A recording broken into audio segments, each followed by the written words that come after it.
Yes, well, in fact, I'd already written a book on the Trinity, which subsequently has gone into a second expanded edition back in 2019. While that was still in process, the publisher suggested to me that I write on the Holy Spirit, since obviously there's been a lot of discussion in that particular area over the last few decades. And once I'd signed that contract, the publisher approached me and said, why not make it a trilogy?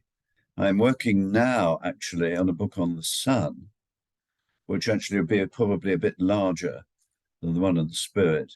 And the third one will be on the Father, which I think will probably be a little bit shorter.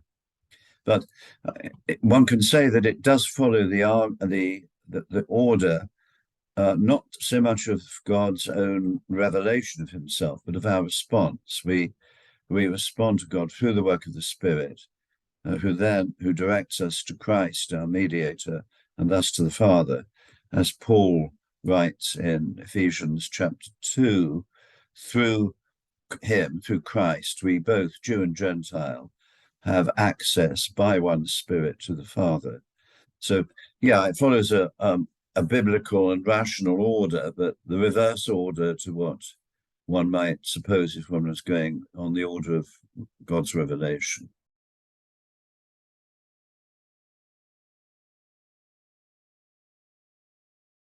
It matters certainly in the sense that it was the theological occasion for the separation of the Western and Eastern churches back in the 11th century. So they certainly thought it mattered a lot. And it does represent two distinct ways of viewing the Trinity from our perspective. The Greek and Russian churches, those in the general ambit of the Orthodoxy, are strongly insistent that the Father is the source of the personal subsistence of the Son and the Holy Spirit. And consequently, just as the Son is begotten by the Father, so the Spirit proceeds from the Father.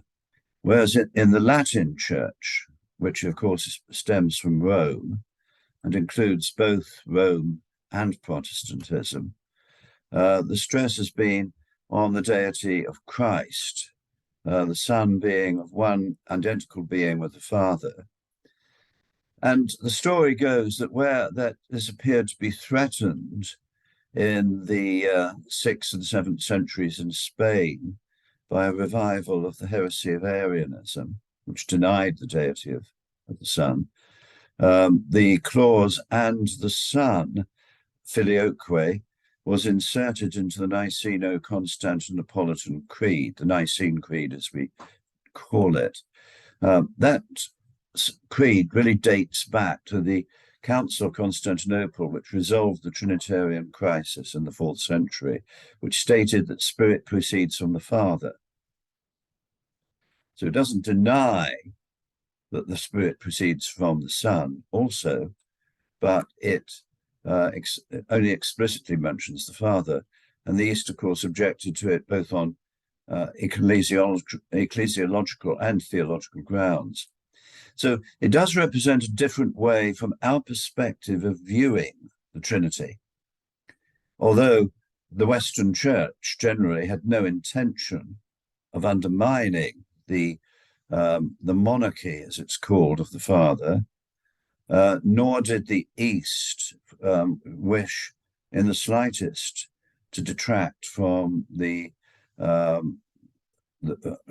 Son and his status as one with the Father and the Holy Spirit from eternity.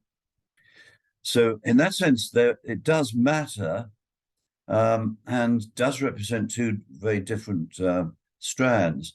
It's given rise to polemics on both sides. And so the East say, some of them used to say, I think that's perhaps more accurate, that the filioque was responsible for the rise of the papacy.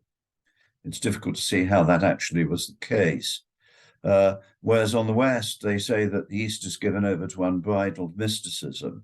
There's perhaps a grain of truth in that, but we've seen plenty of mysticism in the Western Church, in both Rome and in some branches of Protestantism as well.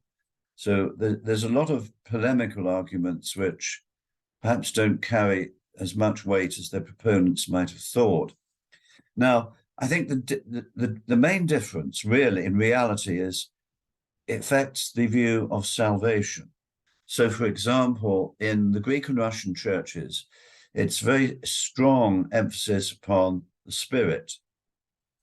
And salvation is viewed as theosis, deification.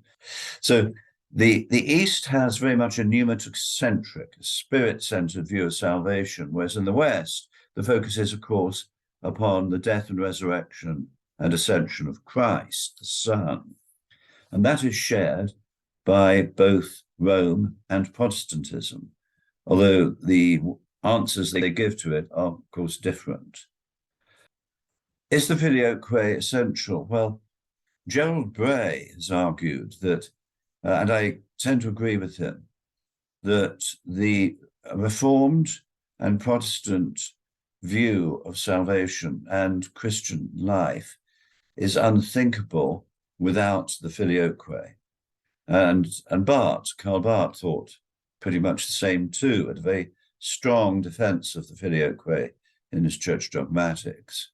Now, I think that there is a way of saying that both of these views are not necessarily antithetical, in the sense that the Spirit is the one who transforms us into the image of Christ. And the Eastern Church also has a very strong focus upon the cross and the resurrection. Its liturgy for Easter week is very extensive, and so on. So it's not that one is heretical and the other is orthodox. And in fact, it has been proposed that the Spirit agreement can be reached, and has on a limited extent, on the phrase, the Spirit proceeds from the Father through the Son. Really, the Eastern view goes way back to Irenaeus, who said that if you really want to understand about the Trinity, go to the Jordan, where Jesus was baptized.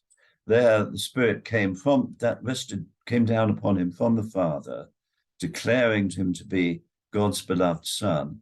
And then the Son poured the Spirit out upon his people.